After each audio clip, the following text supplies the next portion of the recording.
Je fais ce que j'aime, au feeling comme je l'ai dit, comment je veux déstructurer le plat. Et le truc c'est que j'utilise essentiellement les produits de chez nous. J'ai vu quelqu'un qui m'a eu à la veille, un samedi soir, me dit que son traiteur l'a lâché. Est-ce que je peux faire 100 plats pour livrer environ de 8h, 9h? Donc rapidement, c'était le dimanche matin. Rapidement, dimanche matin, on est venu, on a fait les 100 plats, tout et tout. On n'offre pas qu'un plat, c'est un menu complet. Et quand tu D'accord. pars de l'apéritif à l'entrée, au plat de résistance, au dessert et au digestif, bah, tu es rassasié.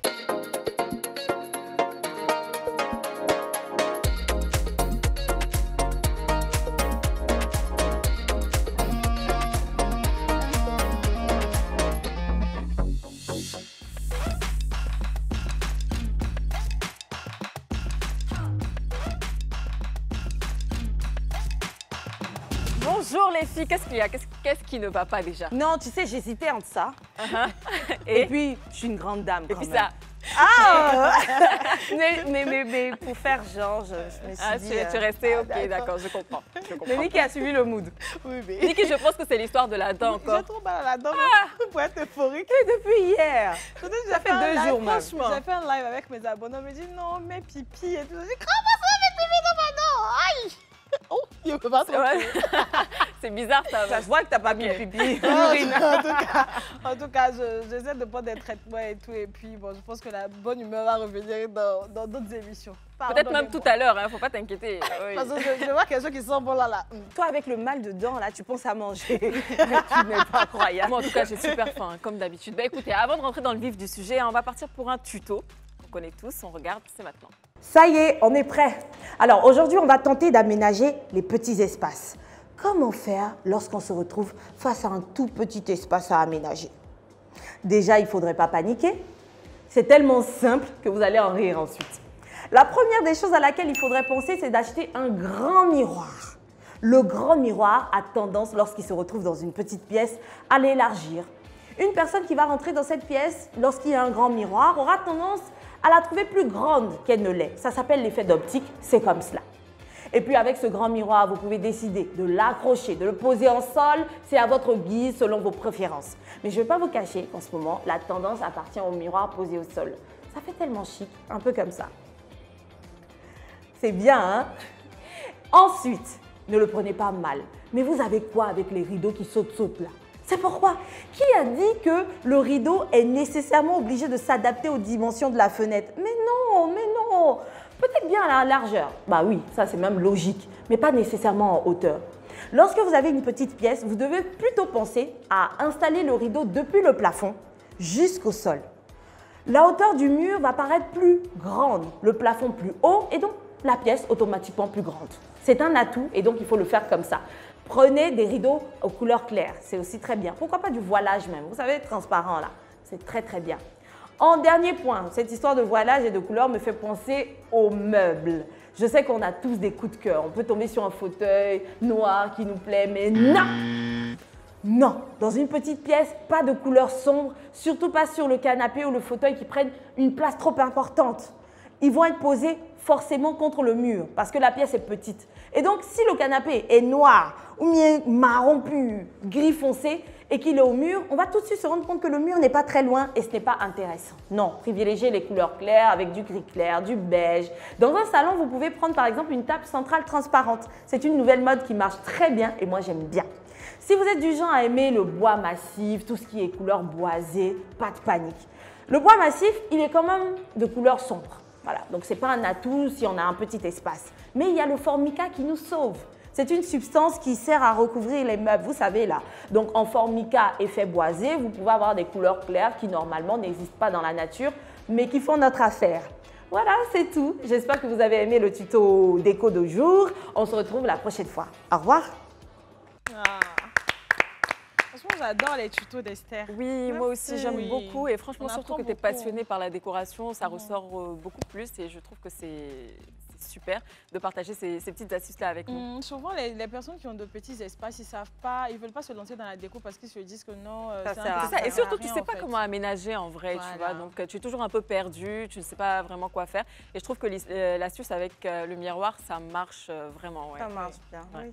Bon, écoute, il y a tellement de choses à dire sur chaque sujet que tu te dis, mais je mets la tête où? Donc, j'essaie de synthétiser. Puis, j'espère qu'avec le temps, je pourrais toucher jusqu'à ce qu'un jour, quelqu'un se dise, j'ai tellement suivi les tutos déco d'Esther que je crois être amateur de déco. Pourquoi pas? Ouais, en tout cas, merci beaucoup hein, Esther pour ces tutos et puis on espère en revoir plein d'autres. Très bientôt. Alors, Niki le disait tout à l'heure, ça sent très bon sur ce plateau, ça donne envie de manger. D'ailleurs, on a un plat juste devant nous. Et vous le savez, hein, en tant que grande mangeuse, moi, je peux vous dire que manger, c'est la vie. Vous êtes d'accord hein? C'est la base. Je confirme, madame. D'ailleurs, même celui qui a un petit problème là actuellement, je vais vous donner un petit conseil, c'est de laisser tout ce que vous avez à faire et de manger. Prenez un bon petit plat, vous mangez, que ce soit du placali, du foutou, peu importe, vous mangez bien. Et puis croyez-moi qu'après, vous allez trouver la solution. C'est vrai ou pas? En dormant. Oui, en plus, dès que tu finis de manger, tu vas dormir. Quand tu vas te réveiller, tu vas voir que tes problèmes... D'accord. En tout cas, d'accord. Alors, en tout cas, Dieu merci hein, pour nous, les gourmands. Il y a des gens qui adorent cuisiner, qui aiment ça, c'est leur passion. Ils aiment créer, mélanger les saveurs et tout simplement pour égayer nos papilles. Alors, la cuisine est leur passion et leur business aussi. Aujourd'hui, nous allons parler de ces jeunes Ivoiriens donc, qui évoluent dans la gastronomie. Oui, oui, donc avec Marie-Danielle et Chris qui vont nous rejoindre sur ce plateau.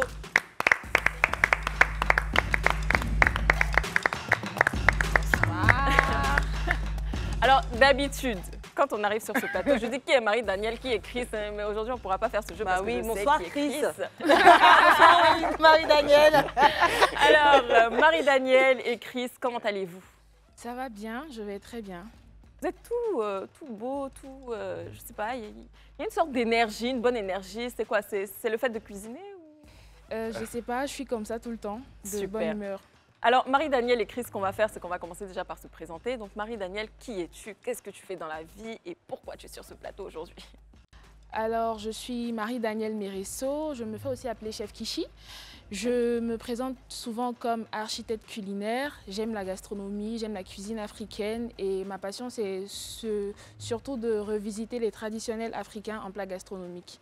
Et on t'a vu dans Jeunement ça, hein, Oui. avec aller jusqu'en demi-finale, c'est ça? Oui, c'est vrai. Avec ton projet et tout. Moi, j'ai beaucoup aimé parce que je me disais, mais attends, c'est vrai que nos plats sont chics, mais quand on regarde la forme et tout, comment c'est présenté, ça ne donne pas forcément envie. À certaines personnes. Voilà, à l'extérieur. Et voir que ton projet mettait en valeur voilà, nos plats comme ça, bon, ça m'a touchée. Aux standards internationaux, on va dire. Oui, c'est bien trouvé, c'est bien pensé. Merci. Écoute, tu aurais pu gagner, mais j'ai une aide pour toi. Donc, 100 millions divisé par 800.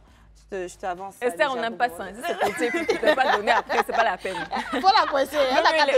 Restez dans les tutos déco. Là, c'est tu qui as fait le calcul de ce que j'ai dit. en plus.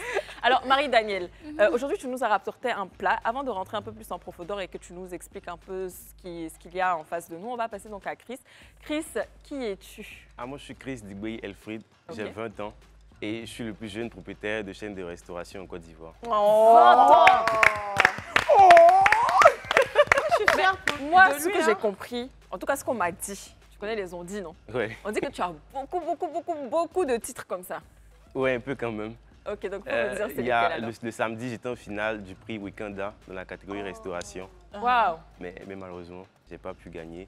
Wow. En 2000, Oui, mais attends, c'est déjà. C'est déjà quelque chose. c'est déjà Voilà, quelque chose d'avoir d'être été nominé. nommé là-bas, ouais, c'est oui quand même. une fierté. Il y hein. avait beaucoup d'autres grands restaurants que j'aime beaucoup Oui. au passage. D'accord. Et en 2021, j'ai été sélectionné pour le prix du meilleur jeune entrepreneur africain, catégorie 15 à 22 ans. Et donc en 2021, là, tu avais quel 18 âge? ans, ouais, 18 ans. 18 ans. Ah, tu as Attends, en commencé aussi jeune. hein. 2021, si le prix c'est meilleur jeune entrepreneur, donc il était à ses débuts. Oui, oui, Et 2 années plus tard, tu as une chaîne. oui. Mais j'avais déjà la chaîne depuis 2020, Il va nous expliquer 2021. ça tout à l'heure. En tout cas, Ouais, bravo. c'est fort. hein. Incroyable. Et il y en a encore, c'est ça? Ouais, j'ai fait Total Startup Energy, j'ai fait CGCI Business Plan Je Competition. pense que si on va finir avec ces prix-là, je pense qu'on va jamais s'en Je sortir. pense surtout que quand on rentre dans son restaurant ou l'un des on voit tous les prix là comme ça placés par. Ou bien non, je suis pas narcissique, je les garde à la maison. Ah, non, mais ici à la maison. Et ton restaurant s'appelle comment? Yeyiba Restaurant. Yeyiba. Yeyiba Restaurant. Ouais. C'est quoi comme cuisine que vous faites? De base, on fait la restauration collective. C'est par là que j'ai commencé. D'accord. C'est-à-dire, j'ai des stands dans des établissements scolaires. Donc moi, je suis spécialisé. Je prends peut-être une école, j'ouvre un kiosque et c'est une sorte de cantine privée. D'accord. Et en parallèle, j'ai aussi un restaurant où il est possible à tout le monde de venir manger. Un restaurant qui D'accord, mange, un donc restaurant. on pourra Super. dire que tu es dans la restauration rapide. Ouais, Et donc tout ça là, à 20 ans. oui, quand même. Bravo, Merci. franchement bravo. Oui, Alors bravo. Marie-Danielle, est-ce que de ton côté, tu as un restaurant? Est-ce que tu as... Présentement, j'ai pas de restaurant physique. Je D'accord, fais physique. chef à domicile, chef privé et j'ai organisé un événement éphémère à Coma au Cavalli. Magnifique, waouh. Donc, je compte organiser d'autres événements comme ça pendant la Cannes et pendant l'année suivante. C'est vrai qu'en plus il y a la Cannes bientôt. Donc, Ici, euh, il faut Alors rentabiliser. Marie-Danielle, je le disais tout à l'heure, tu nous as ramené un beau plat. Est-ce que tu peux nous le présenter et qu'est-ce que c'est? Déjà, je ne sais pas si vous Moi, arrivez à j'arrive voir. à avoir du riz non cuit dedans. Non, ça, c'est de la déco. Ça, c'est la Oui, décoration, c'est c'est la ça? déco. On Alors, espère bien. bon, je te laisse nous Il y expliquer. a sinon on va se berry-berry. perdre. Après, on Et va le les galettes. reste? Alors, j'ai décidé de revisiter le traditionnel plat ivoirien, akbessi banane avec la sauce, avec l'aubergine et les œufs, tout ça. D'accord. Donc, j'ai fait une sorte de galette avec la banane bouillie. Ok. D'accord. Et j'ai fait un crémeux avec l'aubergine et j'ai fait une sauce aux œufs qui est sucrée pimentée. C'est quoi la sauce aux Ok. œufs, les boules qui sont dessus là? Oui, les boules qui sont dessus, on a le crémeux et on a la sauce aux œufs sucrée pimentée. Et alors, la carcasse, c'est de la banane. Frite ou Frite. au four? Bouillie et frites, c'est ça? C'est c'est tout un banane sautée. processus. D'accord. J'ai utilisé la banane déjà bouillie que j'ai écrasée, j'ai Mhm. mélangé avec de la farine, j'ai fait une D'accord. sorte de raviole D'accord. que j'ai fait frite. Et puis encore, pour la farce, parce qu'on parle d'origine de l'Akwessi, Oui, donc oui. pour le côté pâte Oui, j'ai d'aubergine, fait la pâte d'aubergine traditionnelle. avec et du je l'ai poisson rendue- ou tout simple? Non, sans poisson. Et je l'ai fait en crémeux tout court. Alors ça donne vraiment envie de manger. Moi, j'ai bien D'accord. envie de- La Les mange. gars veulent manger. Je sais pas quand tu as envie. Faut attendre après la pub. Moi, je veux bien que Chris aussi nous donne une note peut-être par rapport à son plat. Est-ce que tu serais d'accord? Si, il n'y a pas Au de- dressage, noter. au dressage du plat. Ouais. Et pourquoi Moi, je vais- c'est je vais dressé écouter déjà quand avec même. du riz non cuit? Non, ça, c'est juste pour la déco. accessoire. Juste pour la déco. Et comment il s'appelle le plat? J'ai pas trouvé de nom. Non. En vrai, j'ai imaginé le plat ce matin et je l'ai fait. Mais il y a Ah, un problème, d'accord. Antonella. Tu sais, on fait passer les choses. Non! Vas-y, donne-moi aussi. Ça me stresse. Moi, j'ai pas là-dedans. Faut C'est me soutenir, trop- Esther. Trop bon. C'est magnifique. Merci Franchement, je ne les ai pas beaucoup. parce que je suis à la télé. Hein. Mais ce côté épicé, avec la galette, Et les œufs, là, le crémeux des... c'est trop bon. Pardon, vas-y. non, c'était Chris qui devait noter. Ah, ok. Mais c'est ça, troisième pour Chris qui a mal dedans. Oh là là, c'est trop bon. Et ça, c'est quoi, la nourriture, là, le là, je vais verre pas manger. C'est dessus? l'oignon vert, ça vient apporter juste un peu de fraîcheur au Ah, plat. d'accord. Exactement, d'accord, ça marche. Faudrait pas que je me trompe pour prendre du riz. Hein. Non, il n'y a pas de riz. Il n'y a pas de riz.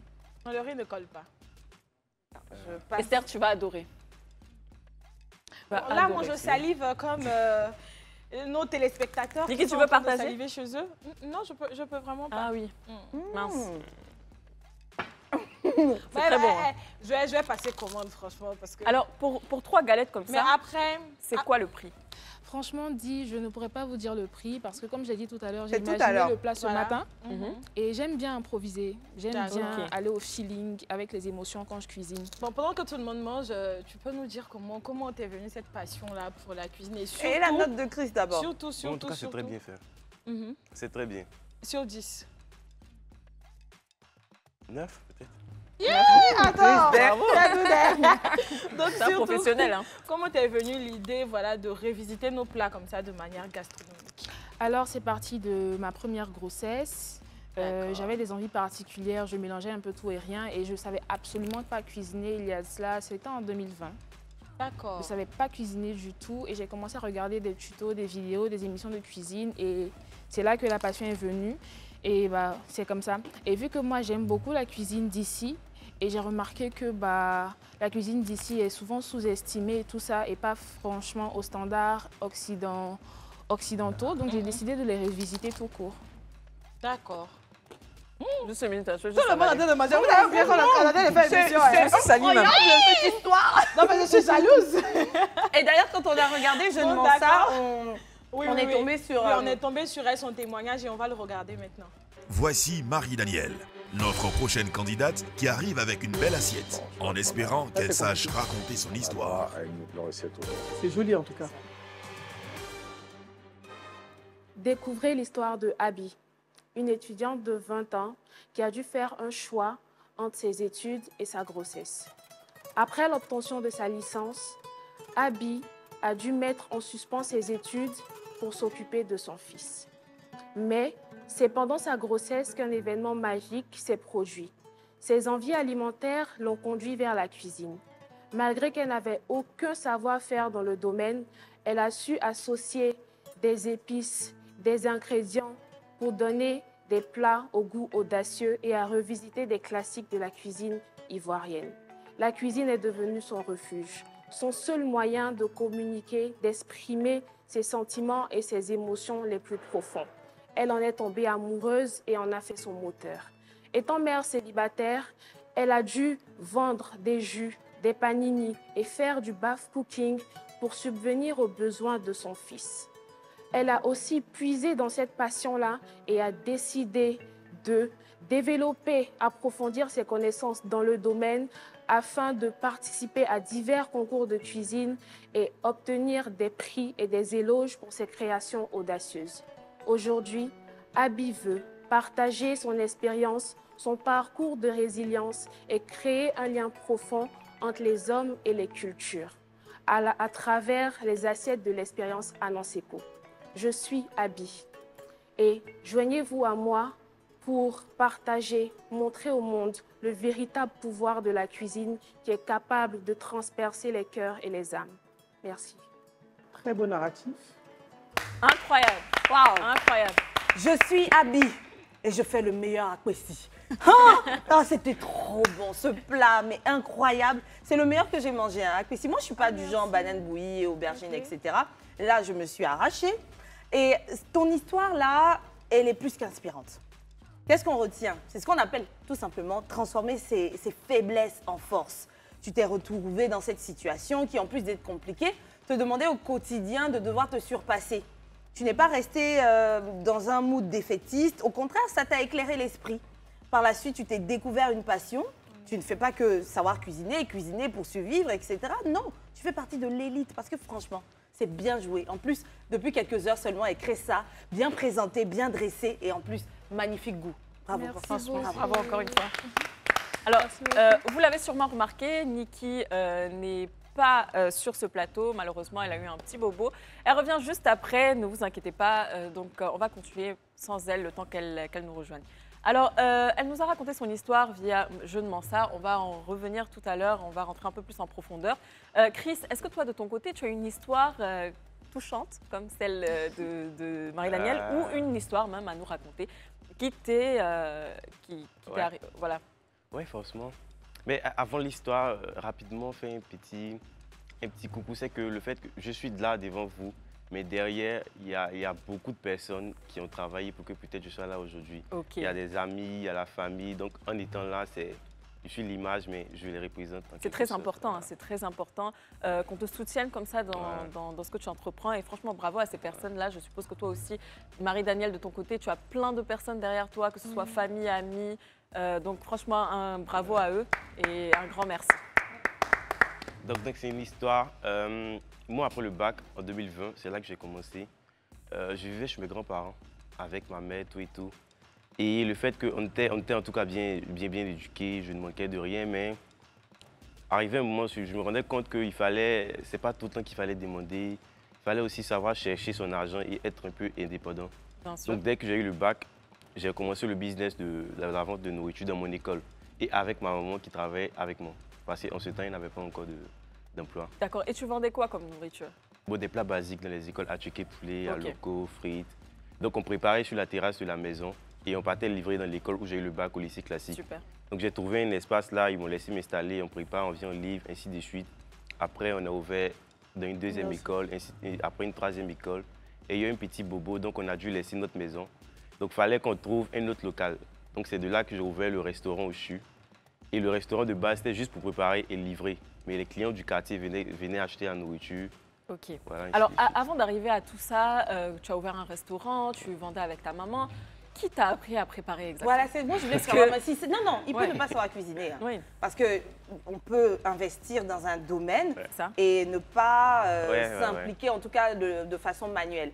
Donc, tu es l'esprit derrière la chose. Ouais. Est-ce que tu mets la main à la pâte également? Oui, Tu sais cuisiner? oui. Basique ou tu es un chef, on peut dire? Oui, je sais cuisiner parce que dans les débuts, c'est moi qui cuisinais. Ah. Le premier plat qu'on a fait, c'est que j'ai appris ça avec un tonton. Donc c'est ce plat que j'ai... Poulet grillé, là. Non, c'est pas poulet grillé, c'était pas au four. Ah, c'est pas facile à faire en plus. On peut rater. Ok, donc, ok. Donc c'est ce plat de porc au four que j'ai appris et que j'ai refait à la maison. Tout le monde a aimé. Donc j'ai refait encore une autre fois, mais j'ai vendu à mon grand-père de son bureau avec ses collègues. Donc ils commandaient chaque midi. Donc ainsi de suite, j'ai refait, j'ai fait une affiche. Après, donc quand j'ai eu le bac, j'ai dit bon, c'est pas mieux, je vais ouvrir, je vais vendre ça même dans mon école, vu qu'il y a vu que Ça il y marche avait pas. aussi un problème. Pour gens manger dans aimaient les bien. écoles, c'est vraiment compliqué. Ok. Donc la nourriture en emporté, c'était vraiment un truc nouveau. Donc il a dit bon, on va commercialiser ça dans l'école et puis voilà quoi. Bien sûr. Donc, pour répondre finalement à ma question, qui t'a appris à cuisiner? Ah, il s'appelle Toto Adji. Ah, donc tu as appris à cuisiner? Oui. Donc, c'était Il m'a pas... appris un plat. Est-ce que c'était une passion? Oui. Soit dit en passant, porc au fou, parce qu'il a dit ça comme ça, on est suivi au-delà de la Côte d'Ivoire, c'est du porc cuit au four. Donc la viande de porc, c'est ça les Ivoiriens disent porc au four. Ouais. Marie-Danielle, ton histoire était vraiment très touchante, mais moi, je veux qu'on rentre un peu plus en profondeur. À quel moment tu as appris à préparer? Comment tu t'es lancée dans la gastronomie? Parce que là, on parle même plus de cuisine tout court, on parle de gastronomie. Donc, comment ça s'est fait? Comme je l'ai dit tout à l'heure, c'est après ma grossesse que j'ai commencé à m'intéresser à la cuisine. Donc je cuisinais, mais je faisais beaucoup de mélanges atypiques. Je peux utiliser de l'hibiscus dans des pâtes, du tamarin dans une sauce. Franchement, je faisais beaucoup ce type de mélange-là et je suis totalement autodidacte. Je n'ai pas fait de formation, absolument rien. Je me forme avec des vidéos, avec des cours en ligne, etc. Et puis avec beaucoup de pratiques. C'est comme ça que c'est parti. Et quand j'ai commencé la cuisine, j'ai commencé avec un petit blog culinaire et je faisais la cuisine de tous les jours, mais avec ma petite touche. Toujours à ta sauce. Ouais, toujours à ma sauce et tout ça. Et après, je me suis dit, je ne me retrouvais pas vraiment dedans. Je fais ça, c'est bien, mais j'étais pas... J'avais l'impression que je ne déployais pas vraiment le potentiel que j'avais et j'ai commencé à vraiment m'intéresser à la cuisine gastronomique, à suivre des chefs français, à regarder Top Chef et tout ça. Et j'ai vu que, on dirait que c'est ce que j'aime et j'ai commencé à me former dans ce sens-là. Après ça, j'ai participé à différents concours de cuisine où j'ai montré ce que je savais faire dans ce sens-là. En Côte d'Ivoire? Oui, en Côte d'Ivoire, j'ai fait un concours en 2021 où j'ai été 2e et un concours en 2022 où j'ai été gagnante. Et c'est quoi comme concours? Ça se passe où? Le premier concours, c'était les étoiles de magie. Et le deuxième concours, c'était Défi gourmand de Dinor. D'accord, les étoiles de magie, je connais. Par contre, l'autre... Moi, je connais également le second. D'accord, Le ok. second. Marie-Danielle, je ne voudrais pas te desservir, mais j'ai une question et la réponse est participative. Ok. Chris, de ton côté, qu'est-ce que tu commercialises? C'est quoi au menu chez toi? C'est des plats standards, à tuqué Comme poulet, à loco poulet. Et on fait aussi des sauces au restaurant, mais c'est pas la gastronomie. La grande Non, gastronomie. calmons-nous. Au contraire, c'est de ça dont je veux parler. Et donc, Marie-Danielle cuisine. Elle cuisine, elle fait ces mêmes plats-là et Ouais. elle ressent une forme d'insatisfaction, d'ennui, le fait qu'elle n'arrive pas à s'exprimer. Il y a quelque chose, il y a un manquant, comme elle l'a dit Antonella tout à l'heure. Du coup, elle se penche vers la gastronomie et elle ne fait pas que revisiter parce qu'au début, tu dis, je faisais ces sauces à ma manière. Oui, oui. D'accord? À ma manière, c'est apporter sa petite touche. C'est ça. Mais quand on voit de l'aquécie qui a cette apparence, est-ce que c'est pas un peu marketing que de prétendre que je suis en train de faire de la cuisine ivoirienne, mais pour qu'elle soit plus étendue et que modernisée. voilà, modernisée, internationale, envoyer les Européens, les Chinois, tout le monde à manger ce repas-là. Quelle est la véritable raison, s'il y en a une, hein, de cette transformation? Parce que je la trouve quand même excessive, quoique bonne, mais on quitte de l'aquécie originelle. Est-ce que tu es en train de vendre notre culture réellement à travers tes plats? Non, pas forcément. Je fais ce que j'aime, au feeling, comme je l'ai dit, comment je veux déstructurer le plat. Et le truc, c'est que j'utilise essentiellement les produits de chez nous. C'est plus les techniques occidentales que j'utilise. Je change juste les formes, en fait. Je garde le même principe. C'est comme, par exemple, pour la pessie. J'ai pris la banane qu'on a bouillie tout court et j'ai changé juste sa forme en apportant d'autres ingrédients et tout ça. Et pour la sauce, le crémeux, j'ai fait la sauce classique de l'appétit et j'ai apporté ma petite touche, mais aussi j'ai changé sa forme. Et c'est comme ça. C'est ce qui me plaît. Est-ce que quand un profil comme le tien tombe sur un profil comme Marie-Danielle, il y a de la critique derrière? Est-ce qu'on se dit c'est une façon d'attirer l'attention vers soi, sinon sauce graine, c'est sauce graine? Venez dire que parce que tu as utilisé de l'huile de palme, tu mets dans une bouteille, tu ajoutes hibiscus, ce n'est plus de la sauce graine, il faut appeler les choses par leur nom. Est-ce qu'on se sent un peu complexé quand on tombe sur un profil comme Marie-Danielle qui peut revendre les mêmes plats plus chers parce qu'ils sont gastronomiques, et de ce complexe, juste ou non, on se dit à un moment donné, la personne n'est pas en train d'offrir le plat d'origine. Comment est-ce qu'on se sent quand on a un cas comme le Marie-Danielle? Et puis, qu'est-ce que tu penses de cette transformation?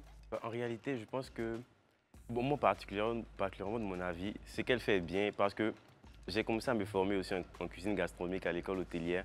Et j'avais pour objectif aussi peut-être d'aller dans ce sens parce que je me suis rendu compte que c'est un peu comme si en Côte d'Ivoire, on n'a pas de gastronomie. Il n'y a pas de gastronomie spécifique. On n'a pas d'entrée, il n'y a pas de plat de résistance, rien n'est établi, c'est que des plats dans l'informel. Donc moi, je me disais, est-ce qu'on ne pouvait pas rendre nos plats vraiment formels? Voilà, de sorte, peut-être comme elle a fait, on peut faire même des manuels de la sorte qu'elle a fait, et on peut réécrire le plat d'apprécie. Et puis après, la nourriture, ça dépend. On peut être 20 à faire la sauce graine, mais ça n'aura pas le même goût. Ça, c'est sûr. Donc voilà, chacun a forcément sa touche personnelle qu'il ajoute. Mais même la même reproduction du plat n'aura jamais le même truc. C'est clair. Donc si elle ajoute une touche personnelle, pour moi, c'est super. Tant que ça ne vraiment dénature pas assez le plat, moi, ça me va. Moi, je trouve que c'est bien de ce qu'elle fait. Déjà, ça donne envie à d'autres cultures de découvrir la nôtre. Donc, si on peut passer par la gastronomie pour faire découvrir notre culture, c'est super, tu vois. Et franchement, moi, je suis pour ce que tu fais. Et puis, je trouve que ça aide la Côte d'Ivoire. C'est magnifique. Et puis, franchement, bravo à toi. Merci. Je ne sais pas pour toi, Esther, parce que je t'ai senti un peu... Non. Déjà, moi, je ne suis pas du genre à prendre pour prendre. Tu vois, à un moment donné, je serais vraiment triste de ne plus voir ma sauce graine d'origine. Bien sûr, mais est-ce que tu peux comprendre quelque part que nous aussi, nos plats sont assez lourds quelque part? Non, laisse-moi finir. Okay.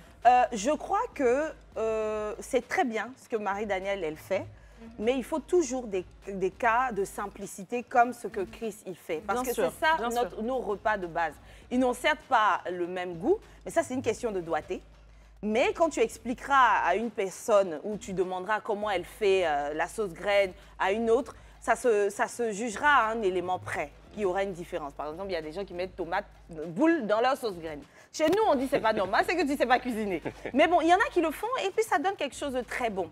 Parler de lourdeur de nos plats, ce sont nos plats. Non, à ce niveau-là, laisse-moi finir, tu m'as demandé. Oui, vas-y.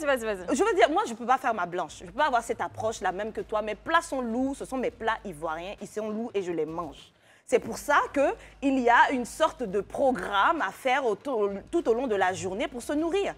Si tu sais que tu as mangé la sauce graine le midi, excuse-moi, mais le soir, il faut modérer. Mange quelque chose de plus light. Et je ne suis pas d'accord avec toi quand tu me dis qu'il n'y a pas d'entrée. Avocat découpé, écrasé, avec œufs et tout, là, ce sont nos entrées. Notre problème, et c'est ce qu'elle a pointé du doigt, c'est la présentation de ces repas. Parce qu'à un moment donné, on ne fait pas d'effort. Ouais. Je suis contre la totale transformation, mais je suis pour rendre ça le plus gastronomique possible, en donnant des formes, etc. Ça crée l'attraction dont on a besoin parce que la Côte d'Ivoire est l'un des pays africains qui a le plus large menu d'Afrique. Moi, je vais dans certains moments, dans certains endroits, au bout de 5 plats, on commence à te représenter les mêmes choses. Alors qu'ici, avec nos 60 ethnies, on se retrouve à avoir, je ne sais pas moi, plus de 60 plats qui sont proposés au quotidien. Oui, pour la grosse gastronomie, pour ma part, qu'elle ne soit pas excessive, mais oui, pour une autre forme de gastronomie qui nous fait voyager, pourquoi pas. Du coup, je suis pour the middle. D'accord, ok. Bon, je pense qu'on va revenir juste après la pub. On va partir pour une publicité, on revient juste après. Abracadabra. Oui, elle apparaît, elle disparaît quand elle veut. Donc Niki est de retour, c'est déjà ça. Alors Niki, on discutait avec Esther et Marie-Danielle et Chris. Oui, donc on parlait. Esther, si juste tu peux rappeler à Niki ce qu'on disait par rapport J'ai entendu. Ok, tu as entendu. Ok, super. Elle a entendu. Alors moi j'avais juste un point. Parce que Esther, tout à l'heure, tu disais que tu es un peu contre la transformation de nos plats. Quand je disais que le plat, chez nous, on a des plats qui sont assez lourds. Donc c'est bien aussi d'avoir de la gastronomie. Parce que quand on parle par exemple du risotto, le risotto en France par exemple, il est fait autrement que, que quand on va dans un restaurant gastronomique. On est d'accord? Donc quand tu arrives dans ce restaurant gastronomique, tu as le risotto qui est beaucoup plus léger, mais qui est travaillé d'une certaine façon. Donc tout ça aussi, c'est de la transformation. Donc ce n'est pas que les plats africains qu'on transforme. Je ne sais pas si non, tu arrives à comprendre. Non, tu n'as pas suivi mon discours surtout. Alors j'ai dit, je suis pour 3 formes. Je suis contre la transformation déjà totale en griffe de la gastronomie. C'est ce que j'ai dit. Okay. Mais si on tient à garder, on garde les 3 formes, ça passe. Parce que ça voyage. La forme brute, la forme du milieu qui demande de mieux présenter les repas et la forme allégée parce que ce que je retiens de son appétit, c'est qu'il est plus light et pratique pour les personnes qui sont au régime, par exemple. Je voyais quelque chose de plus sain.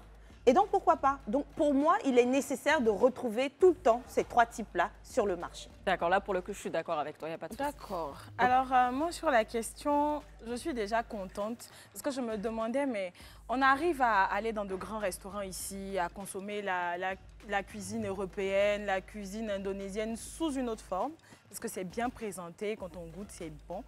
Mais nous, on a des plats qui sont vraiment délicieux. On ne va pas mentir. Mais quand on regarde comment c'est présenté, ça ne donne pas vraiment envie. Donc, comment exporter la cuisine même africaine en Europe si on n'arrive pas à transformer ça de manière gastronomique? Parce que si on veut toucher, par exemple, le français, l'américain et tout, il faut que ce qu'on lui serve, ça soit bien présenté. Si ce n'est pas bien présenté, il ne va pas vouloir goûter. Donc, il va passer à côté de quelque chose. Donc, déjà, l'initiative est bonne. Mais je rejoins Esther sur un point où elle dit qu'il ne faut pas transformer totalement, carrément les plats. Parce que c'est ce petit truc-là qui fait l'authenticité de notre culture, au fait. Le fait de garder le goût original. Mais comment aussi garder le goût original quand on veut rentrer en gastronomie? Parce que le foutou qui est là, on ne peut pas...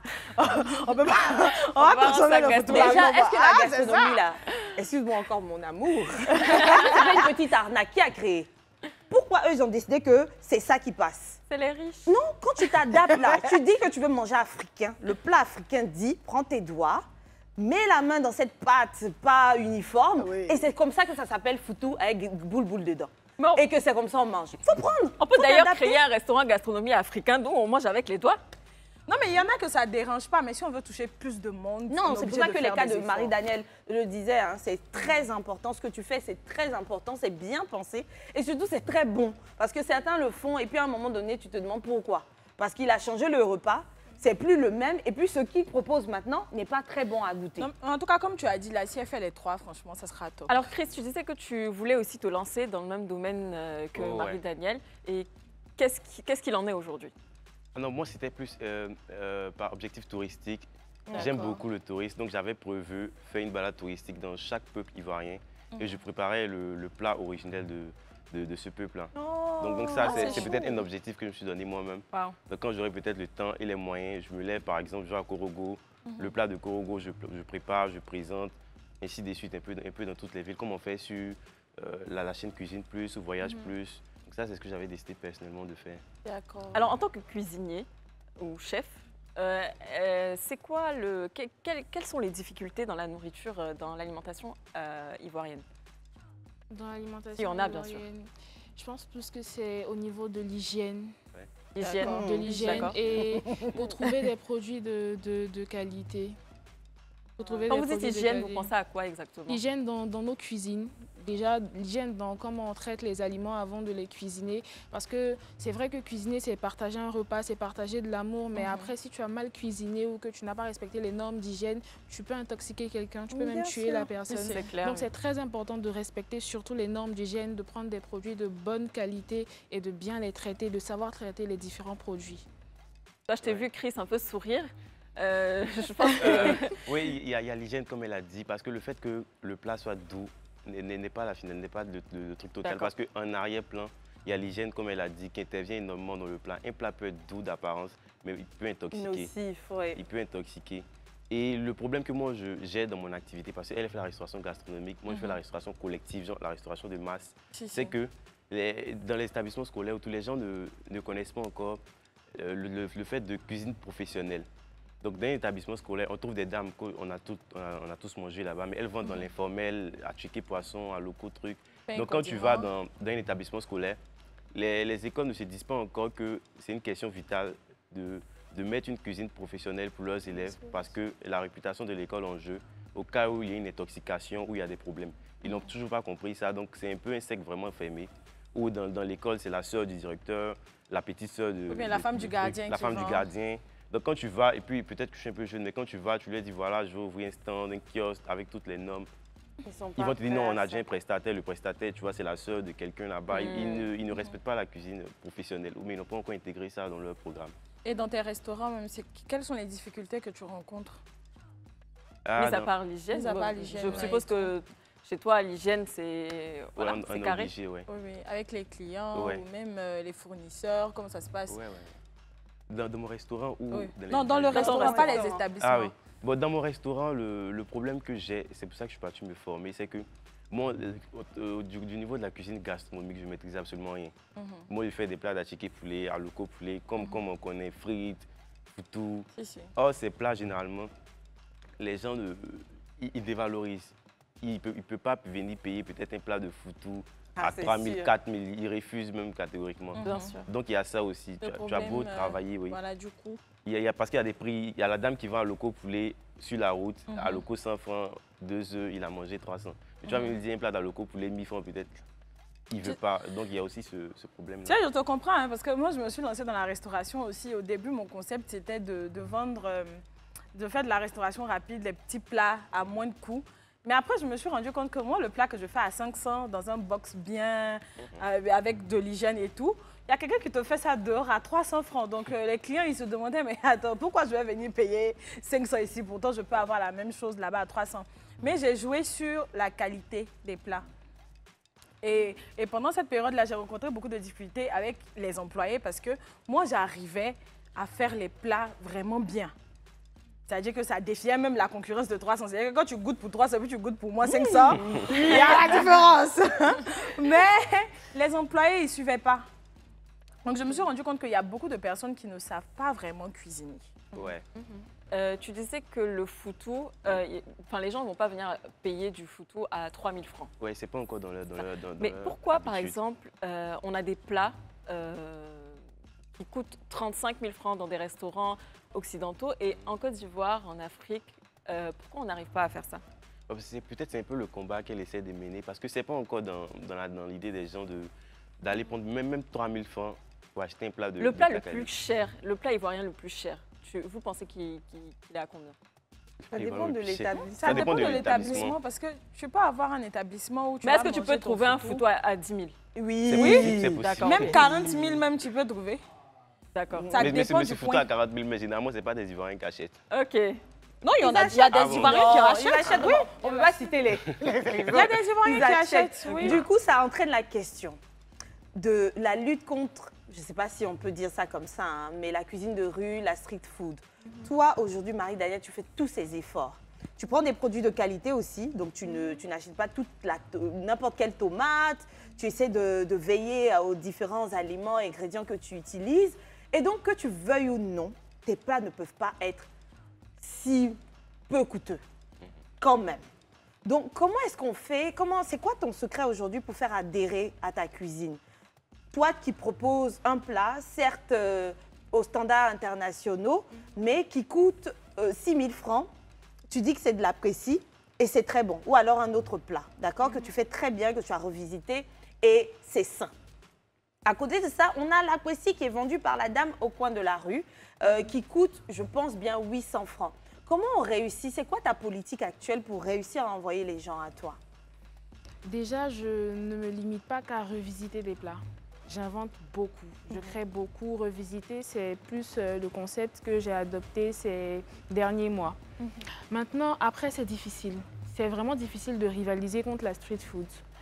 Et je me dis que les personnes qui vont venir à mon restaurant, que ce soit éphémère ou physique, pour déguster ma nourriture ou qui vont me contacter pour que je cuisine pour eux, ce sont des personnes qui font attention à ce qu'ils mangent, qui sont intéressées par la cuisine gastronomique surtout.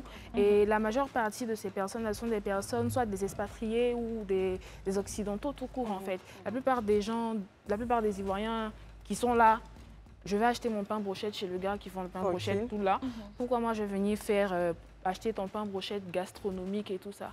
Mais moi, il y a une promesse derrière. Moi, le truc, c'est que ce soit dans le restaurant éphémère ou dans le futur restaurant physique ou quand tu vas à domicile. Quand tu vas à domicile, je ne promets pas que le plat, je promets une expérience gastronomique. C'est-à-dire que je ne viens pas juste te donner de la nourriture pour que tu manges et ça s'arrête là.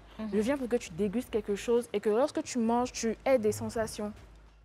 Pas juste, ah ouais, c'est doux et puis ça s'arrête là. Non, ça, c'est pas mon genre but. là, le classique. Donc là, pour le coup, en fait, c'est poussé, une question de la clientèle que tu cibles. Exactement. Ouais, ça. Moi, on n'offre pas qu'un plat, c'est un menu complet. Et quand tu pars de l'apéritif à l'entrée, au plat de résistance, au dessert et au digestif, bah, tu es rassasié. Nous, en fait, on mange avec les yeux. En Côte d'Ivoire, on mange avec les yeux. Quand ton garba est plein, déjà quand c'est plein, quand tu finis de manger, ok, mais après... dans l'expérience gastronomique, il y a tout un processus à respecter. Bien et sûr. après, il y a des menus gastronomiques où on te propose 5, 6, 7 ans, voire jusqu'à 9. Par exemple, mon événement à Coma, je propose jusqu'à 9 temps. Donc, tu vas déguster 9 plats. Quand tu finis de manger tout ça, ça a des quantités vraiment top pour que lorsque tu finisses de terminer ton menu, tu es OK en fait. C'est ça Est-ce que aussi c'est votre pas mieux affaire, de là. manger bien avant de venir Parce que goûter? même gastronomie, là, ça rassasier. pète un peu beaucoup. Parce que le problème, 9 plats. La tirelire. Je veux dire, c'est fait exprès. C'est vrai, hein. c'est vrai, parce que parce le que- même plat qui a toute cette finesse, ce raffinement, il peut remplir une assiette un peu plus. Mais on fait exprès de modérer pour pousser le client à prendre l'entrée, le dessert. Est-ce que tu serais prêt à faire ça pour ramener l'identité ivoirienne? Parce qu'on est connu pour manger en quantité. Est-ce que pour ceux que, surtout les plats revisités, puisque eux, ils partent du concept ivoirien, le reste, là, c'est ton droit, hein, c'est de la gastronomie, de la haute gastronomie, pour ce qu'on voit en image depuis tout à l'heure. Est-ce qu'au moins pour le concept ivoirien, puisque quand les gens vont manger pour apprendre à connaître nos repas, connaître nos repas, c'est aussi connaître nos quantités. Est-ce que tu serais prête à mettre un peu plus de dessus juste pour pouvoir satisfaire et qu'ils puissent, en un seul plat, notamment le menu principal, être quelque peu rassasiés? Bon, c'est possible de le faire. C'est vas le possible faire? de le faire, mais moi, je pars. Moi, Est-ce que ça reste toujours de la gastronomie dans C'est ce ça cas? aussi. Ça dépend de la quantité. Ok. Mais Tu peux avoir des quantités. dont tu parlais tu à peux Pamon, c'est oui, beaucoup. tu peux non? avoir de bonnes quantités, comme tu peux avoir de petites petites quantités. Mais si quantités. après on te propose de petites quantités, c'est parce que tout le long du menu, Il il y a un D'accord, certain, des étapes. il y a des Donc on étapes. s'assure en fait que ce soit suffisant pour le client. Exactement. Ok. D'accord. Exactement. Donc là, par exemple, si je te propose un menu en 9 temps, le menu en 9 temps fait 80 000. Et en plus des 9 différentes bouchées que tu auras, tu as deux rince-bouches. C'est-à-dire que tu as un rince-bouche préliminaire et tu as un rince-bouche avant le dessert. Marie-Daniel, tu es high level. Hein. Ça me donne envie Tu as de eu goûter deux nouvelles son clientes. C'est super intéressant. Marie-Daniel, par exemple, si il y a des événements, comme un anniversaire par exemple, c'est toujours le même prix ou c'est-à-dire, supposons qu'on est 20 personnes. Voilà, on Non, réduit. c'est pas forcément le même prix. Ça dépend après de vos attentes. D'accord. Par exemple, tu me dis ce que tu veux, quel est par exemple le thème de ton anniversaire, quels sont les produits que tu apprécies plus, ceux que tu apprécies moins. Et vu que, on va dire, j'ai la capacité de créer rapidement en peu de temps des recettes, je peux te proposer un menu. Ça va dépendre de déjà la longueur du menu que tu veux. Si tu veux passer beaucoup de temps à manger, je peux te dire, OK, au lieu de faire entrée, plat, dessert tout court, je te propose apéritif, une entrée, 2 plats de résistance pour faire viande, poisson, après dessert. Franchement, ça dépend. Et après, les prix varient. D'accord. Moi, Super. enfin, Je sens j'ai que des Chris questions, il a mais beaucoup pour de le choses à retour. dire, mais on reviendra juste après la pub. De retour sur le plateau du club, toujours en compagnie de Marie-Daniel et de Chris. Donc on parlait aujourd'hui des jeunes Ivoiriens dans la gastronomie. Donc on a eu une très longue conversation avec Marie-Daniel. Pour le coup, je vais me retourner vers toi. Chris, tu as écouté tout ce que Marie-Daniel a dit et qu'est-ce que tu en penses? Pour les prix déjà. Et toi, quand on se rend chez toi, dans ton restaurant, Ah, les pour les prix vont de prix. combien à Bon, les prix combien? de Marie-Daniel, ça fait environ le prix de peut-être 20 clients. Bon, c'est déjà ça. Et il y a 20 ça aussi, clients. mais comme elle a dit, il y a tout le processus qu'elle met derrière. Bien sûr. Voilà. Donc moi, mes prix sont vraiment adaptés à la bourse de mes local. clients. Voilà. Du cadre aussi. Il y a le cadre, mais le cadre y est, mais à la bourse de mes clients. Le truc, c'est que ce qu'on fait dans les écoles, c'est qu'on adapte nos prix en fonction des élèves pour qu'ils puissent manger. Parce que tu ne vas pas faire la gastronomie dans un établissement scolaire. C'est sûr.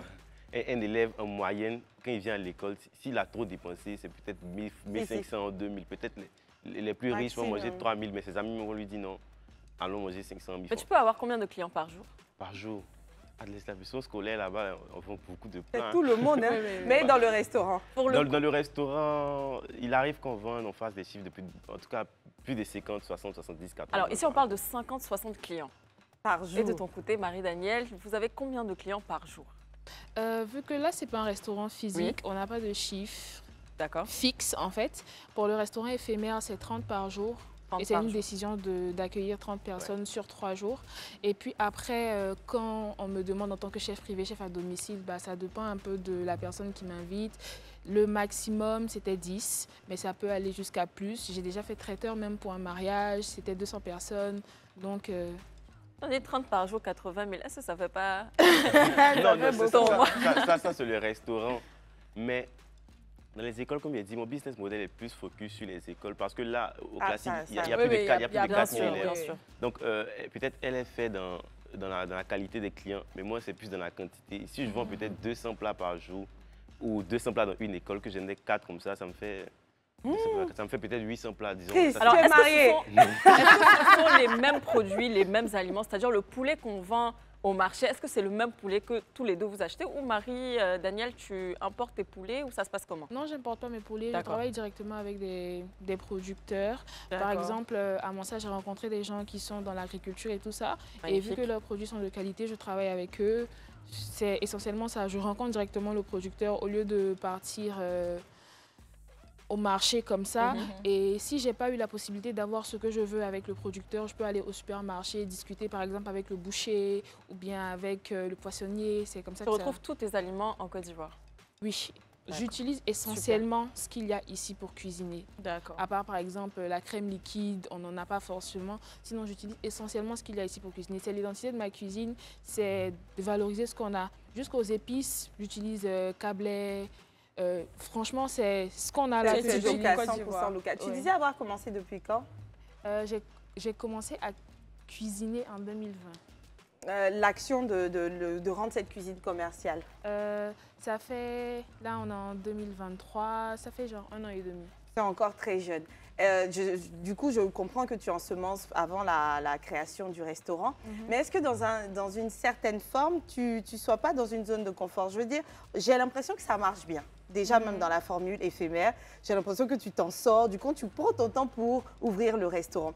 Quelle est la situation? Est-ce que tu te suffis bien avec ces deux profils-là, c'est-à-dire la cuisine en ligne et la cuisine de restauration éphémère? C'est 3 plutôt, et puis celle à domicile. Oui, ça va. Ça va bien même? Bon, ouais, ça va un peu parce qu'après, tu dois préparer un peu ton restaurant physique. Et un restaurant gastronomique, ça demande énormément de financement. Vous avez peut-être bien pu le voir dans Monsa, ça demande beaucoup de financement.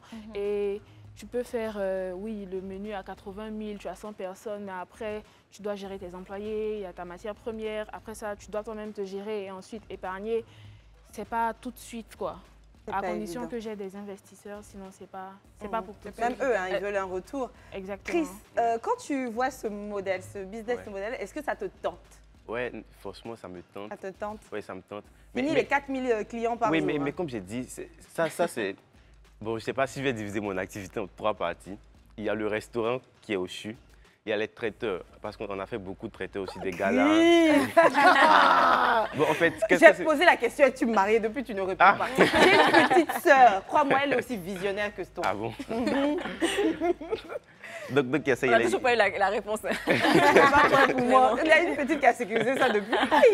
Donc, il y a les traiteurs. On fait aussi les traiteurs. On a déjà fait des galas, des trucs. Ce que j'essaie de faire, c'est me spécialiser dans la nourriture de masse. Par exemple, on vient me voir aujourd'hui, on me dit j'ai besoin de 200 plats à midi. Je fais les 200 plats. J'ai déjà vu quelqu'un qui m'a eu à la veille, un samedi soir, me dit que son traiteur l'a lâché. Est-ce que je peux faire 100 plats pour livrer environ de 8h, 9h? Non, rapidement. C'était le dimanche matin. Rapidement, dimanche matin, on est venu, on a fait les 100 plats, tout et tout. Et donc, combien tu as d'employés? Ah, peut-être plus de 15 en tout cas. Ah. Donc, en tout cas, il y a eu des événements même où, en 2021, j'ai fait 600 plats par jour. C'était pour un Et festival. toi-même, tu participes aussi à la confection de tes plats. Toi-même, tu cuisines. Lorsqu'on fait des trucs de masse, je ne cuisine pas parce qu'il y a quelque chose qui est encore plus compliqué que ça, c'est de gérer. Oui. C'est de gérer même la production. Ouais. Parce que si tu laisses les dames, là, elles vont se mélanger. Les plats, parce qu'il y a la préparation, il y a aussi servi et il y a la distribution. Donc ça fait 3 choses différentes. Quand on finit de préparer, on doit packager les plats, mettre dans les takeaway, que ce soit tout fait. Et aussi ranger. Donc ça prend énormément de temps. Donc, Il faut quelqu'un qui est là pour superviser. superviser. donc c'est plus ce que je fais lorsqu'on a des événements de masse. Dans les écoles, le process est déjà là. Le matin, elles commercialisent leurs plats, ainsi de suite. Les soirs, elles font les comptes. Sinon, on fait des traiteurs. Mais comme elle a dit, la restauration gastronomique, ça me tente. Parce que je me suis dit actuellement que je n'ai pas tous les moyens. Le restaurant, pour faire un restaurant gastronomique, il faut que le cadre soit là Bien aussi. sûr, c'est prêt. Donc, je ne veux pas venir faire une terrasse un peu banale là avec rien. Je vais dire aux gens le plat à 10 000, une voiture va passer, la poussière va rentrer dans le plat. Donc je me dis dans les années à venir, j'avais dit il y a très longtemps, en 2021, qu'en 2027, je pense que j'aurai 25 ans. Bon, c'était un peu exagéré, mais qu'en 2027, j'aurai un bâtiment comme Sofitel. Je vous dis qu'en 2027, c'est vraiment un peu de la finalité de mon activité. Ouais. On te le souhaite, en tout fond Regardez du les cœur. deux profils, ils sont tous les deux jeunes et si visionnaires. Franchement, que Dieu nous donne des enfants comme vous. Amen. On est tellement fiers de ce qu'on voit. Franchement, bravo pour cela. Restez, hein, c'était pour aider, parce que je sais que les questions que j'ai posées, ce sont des questions que tout le monde se pose. C'était pour aider les téléspectateurs à suivre pourquoi l'un et l'autre, pourquoi ce choix, pourquoi pas. Tu t'es très bien débrouillé, tu t'es bien défendu. Et toi aussi, Chris, quand on voit tes 4 000 clients par jour, on comprend pourquoi tu es assis et puis tu attends encore 2027 pour faire quelque chose. C'est magnifique tout ça. Bravo pour tout ça, franchement. Merci beaucoup. En tout cas, oui, Esther l'a dit, bravo et félicitations à tous les deux. On te souhaite le meilleur, y compris Chris.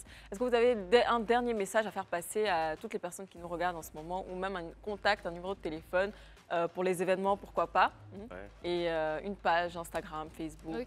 On va commencer avec toi, Marie-Danielle. Alors moi, si vous voulez me contacter ou commander un plat avec moi, vous pouvez me retrouver sur Instagram avec Chef Kishi ou Akoma l'éphémère et voilà, ça peut tout. Super, un numéro de téléphone?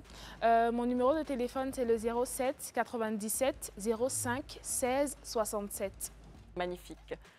Et Chris? Ok, bon, moi, pour me contacter, c'est le nom du restaurant, c'est Yehiba Restaurant, Y-E-Y-I-B-A. Mon numéro, c'est le 07 77 12 84 42. Peut-être ce que je vais dire à tout le monde, c'est que la difficulté de mon commerce, c'est de trouver de nouveaux partenaires, de nouvelles écoles. Donc, peut-être tous ceux qui regardent, qu'ils aient un peu pitié de laisser venir nous installer. On ne va pas demander l'argent, mais au moins peut-être l'espace de 1 mètre carré pour venir déposer la nourriture. Oui, je comprends. Voilà. Moi, j'ai une bonne idée. Si tu nous livres demain midi, parce que nous, on a quand même des relations. Moi, c'est parce que j'ai mal à la On gorge, a j'ai pas besoin de envie, ça savoir me si fait c'est mal. vraiment bon. Ah ben non, Donc, cadeau. moi, j'aimerais bien dîner à 2 chez moi, si tu peux venir cuisiner. Comme ça, après, je vais te recommander. Et quant à toi, Chris, aussi, 3 plats pour demain midi. Faut préciser, c'est gratuit ou bien... Non, mais c'est de l'investissement. Oui, vous avez un budget pub, non? Quand même, c'est la moindre des choses. Tout Marie-Danielle connaît. Mais voilà, la régie me cherche de vous dire qu'on est 10. Donc, Non, c'est 30 personnes sur le club. Non, mais plus sérieusement, parce que là, on avait dit il y a apéritif, entrée, plat, dessert, c'est ça? Oui. On commence avec l'apéritif, il va nous falloir le non, reste. en tout cas, pour le dîner, là, je veux juste entrée, plat, dessert. Tu C'est ça, choisis tu vas le me menu demander, et hein. pas de nous. Oh, attends un peu. Et puis 10 plats pour demain, s'il te plaît. Chris. Bon, écoutez, c'est terminé pour aujourd'hui. On fait plein de bisous. J'espère que l'émission vous aura plu. Allez, à ciao.